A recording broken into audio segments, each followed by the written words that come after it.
Bon, on parle du milieu de l'esthétique. Toujours de plus en plus de demandes. Amélie, c'est pourquoi on doit se renouveler, continuer d'inventer de nouvelles techniques. On veut être moins invasif. Ça veut moins dire à l'heure d'aujourd'hui. Passer sous le bistouri avec anesthésie, il y a de nouvelles avenues pour répondre à une demande croissante. Oui, et souvent sans pratiquement de convalescence, des petits rendez-vous qui font de grands effets. Et oui, c'est vrai que depuis 20 ans, les technologies se sont nettement développées. Ce que je comprends du mot d'ordre actuellement, c'est la superposition de différents traitements, c'est-à-dire qu'on va utiliser un traitement, mais on le combine à un autre, et là, ça donne finalement l'effet escompté avec beaucoup moins de chirurgie et de traitements invasifs. Et aussi, ce que je comprends de l'état actuel de la situation, c'est vraiment le désir d'être le plus naturel possible, c'est-à-dire retrouver, oui, peut-être un air de jeunesse ou même si on est un peu plus âgé, d'arriver à masquer certains petits défauts, mais tout en étant vraiment le plus doux possible dans les interventions. Et c'est pas donné à tout le monde, dans le sens que, oui, c'est sûr que ça prend des mains expertes pour pouvoir réaliser ce type de travail et de grandes connaissances aussi. Mais j'ai discuté de tout ça avec une dermatologue de la région de Moncton-Dieppe pour savoir un peu où est-ce qu'on en est. Est-ce que les tabous autour de l'esthétisme ont changé parce que avant, on allait pratiquement avec un fichu sur la tête pour se faire reconnaître. Oui, parce que c'était peut-être mal vu ou il y avait certaines étiquettes rattachées à ce type d'intervention. Les choses ont bien changé, comme vous allez le constater.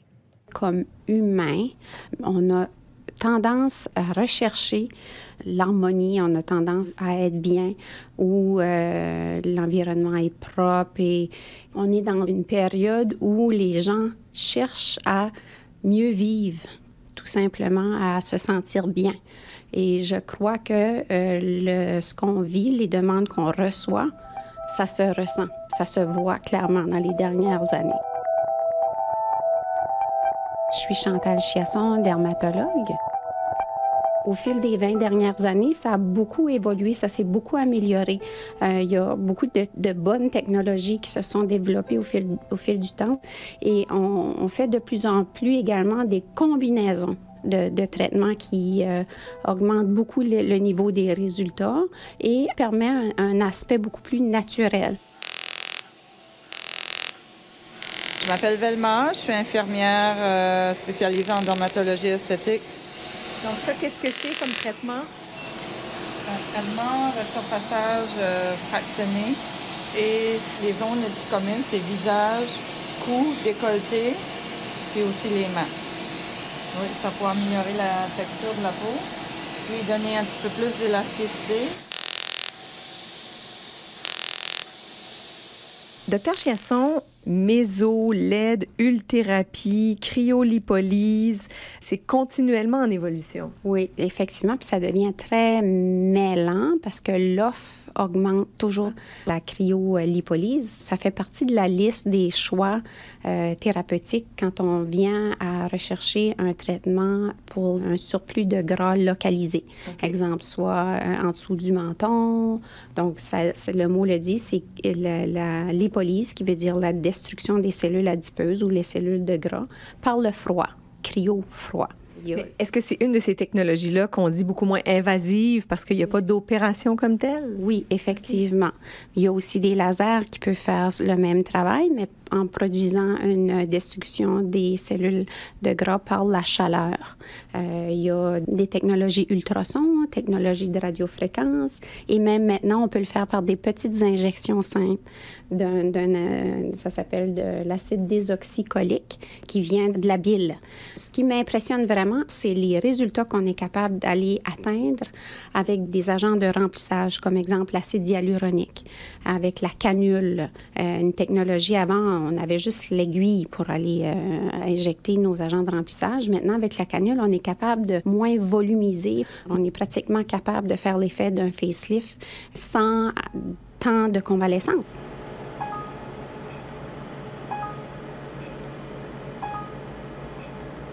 Un traitement en esthétique peut avoir des conséquences sur l'estime de soi ou sur la confiance d'une personne. Oui, effectivement. Puis c'est pour les mêmes motivations que les gens maintenant vont vouloir aller chercher de l'aide avec leurs dents, exemple.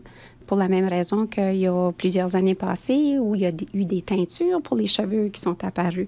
Et au départ, ceux qui consommaient ces soins-là étaient perçus comme peut-être un peu superficiels. Mais je pense que on le fait un peu toutes, de vouloir un peu améliorer les choses. À quelque part, ça reflète un bien-être aussi interne. Un cas qui me vient en tête, à un moment donné, il y a cette dame ici qui vient, elle avait beaucoup de lignes autour de la bouche, ce qu'on appelle les plis périoral, et ça la dérangeait vraiment beaucoup. Fait qu'on a fait un plan de traitement, on est allé de l'avant, on a fait le traitement. Après que j'ai eu terminé, je lui ai montré le miroir et puis elle s'est mise à pleurer. Mais là, ça m'a fait drôle. J'ai pensé, oh my God, moi, je trouve ça tellement beau. Finalement, elle a pris son souffle, puis au bout de quelques minutes, elle a été en mesure de nous partager que c'était comme une libération de tension qu'elle avait. Elle nous a, par la suite, après que le traitement a été effectué, partagé, qu'elle avait même des symptômes de retrait social parce que ça la dérangeait énormément.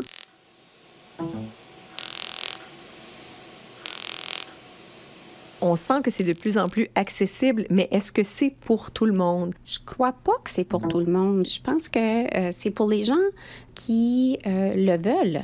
Ce qui est plaisant de tout ça, c'est qu'on peut vraiment avoir accès maintenant à... on a le droit et on peut avoir un reflet plus reposé, moins fatigué, moins sévère, plus approchable, plus en santé. Est-ce que ça veut dire que le regard des autres a changé aussi sur les gens qui ont des traitements? Maintenant, ça cadre plus dans le domaine de se prendre soin. Il y a moins d'étiquettes en fonction d'une personne superficielle, etc., etc.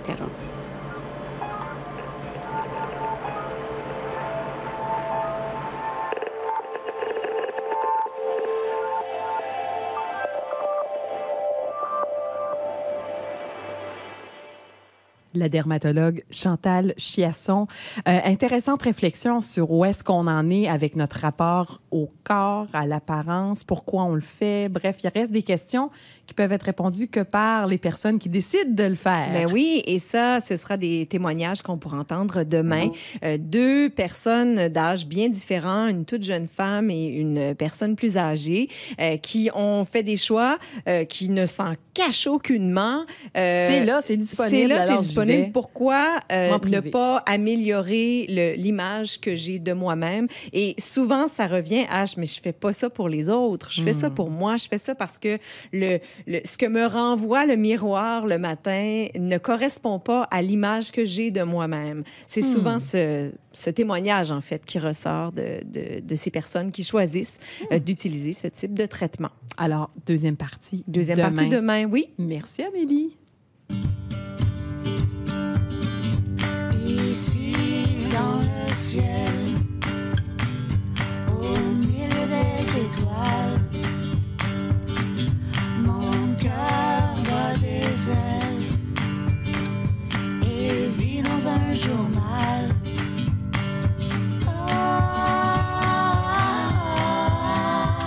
Un jour je volerai.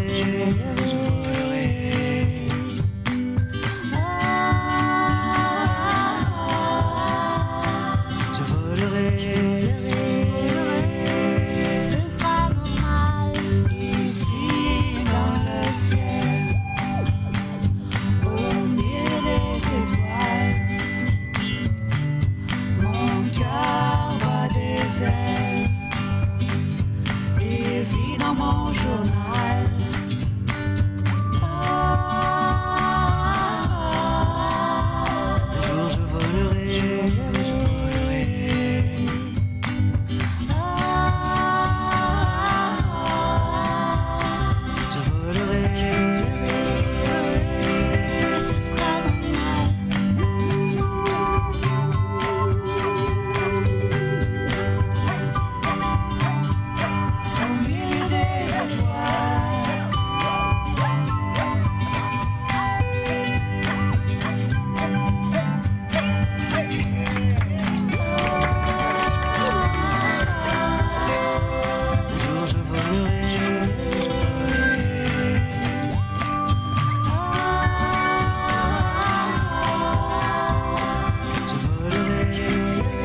Au milieu des étoiles, la belle chanson de Martin Léon. Il est 17h27, 17h57 à Terre-Neuve. Pourquoi on rit? On rit parce que c'est jeudi. Jeudi, jour du solstice. Jeudi, premier jour de l'été. Jeudi, journée nationale des peuples autochtones. Au Canada, il y a énormément d'efforts qui sont faits pour que avance cette discussion, cette réconciliation pour que les Autochtones reprennent leur place. Et parmi tout ce qui est dit, qui est lu, qui est proposé, qui est discuté. Il y a en même temps tout ce qui se passe de l'autre côté de la frontière avec les migrants. Et alors, j'ai vu une belle image passer d'une autochtone américaine qui portait un chandail en opposition aux politiques de Trump sur comment il traite les familles qu'il appelle immigrants illégaux. Puis ça se résumait à ceci, je vous traduis librement. Personne ne peut être immigrant illégal sur une terre qui a d'abord été volée parce que ce sont eux qui étaient là en premier. Bref, je vous rappelle qu'après le radio-journal, après les informations tout à l'heure, je vais m'entretenir avec un chef autochtone qui, lui, dit qu'on aurait avantage à se souvenir de la gastronomie autochtone. Pierre Lapointe en musique.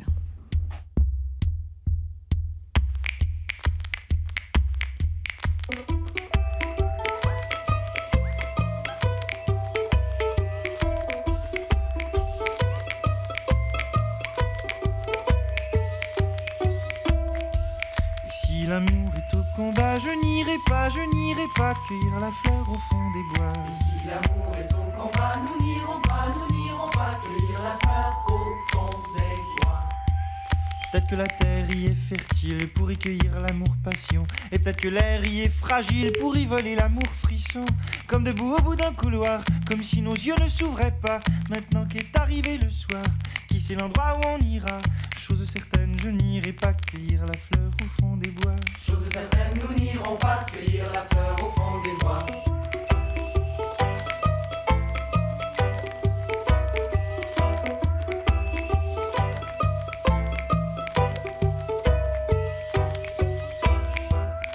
Peu m'importe de souffrir si c'est pour goûter vos sourires. Et peu m'importe de mourir si c'est pour éloigner le pire. Comme debout au bout d'un couloir, comme si nos yeux ne s'ouvraient pas. Maintenant qu'est arrivé le soir, qui sait l'endroit où on ira? Chose certaine, je n'irai pas cueillir la fleur au fond des bois. Chose certaine, nous n'irons pas cueillir la fleur au fond des bois.